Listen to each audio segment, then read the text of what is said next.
অপ্রয়োজনে স্বপ্ন অন্যের সাথে শেয়ার না করা।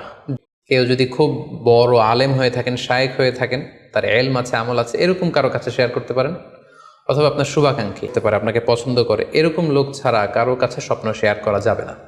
সুনানে তিরমিজিতে একটা হাদিস এসছে যেখানে আল্লাহ রাসূল সাল্লাল্লাহু আলাইহি সাল্লাম বলেছেন যে তোমাকে পছন্দ করে এমন কারো কাছে ছাড়া স্বপ্ন শেয়ার করবে না। এর কারণ হচ্ছে, আমরা আগেই বলেছি যে আপনি স্বপ্নে যদি ভালো কিছু দেখে থাকেন, এটা এমন কারো কাছে যদি শেয়ার করেন যে আপনাকে পছন্দ করে না, তাহলে আপনি হিংসার শিকার হতে পারেন।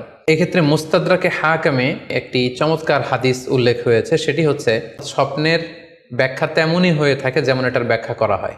এই ব্যাপারটা কিন্তু সাধারণ কোনো কথা নয়, কোনো জ্ঞান নেই স্বপ্নের ব্যাপারে, হুট করে তার কাছে স্বপ্নের ব্যাখ্যা জানতে চাইলেন, আর তিনিও হুট করে এমন একটা ব্যাখ্যা করে দিল, ফলে দেখা যাবে উনি যেটা ব্যাখ্যা করেছেন সেটাই ঘটবে আপনার জীবনে।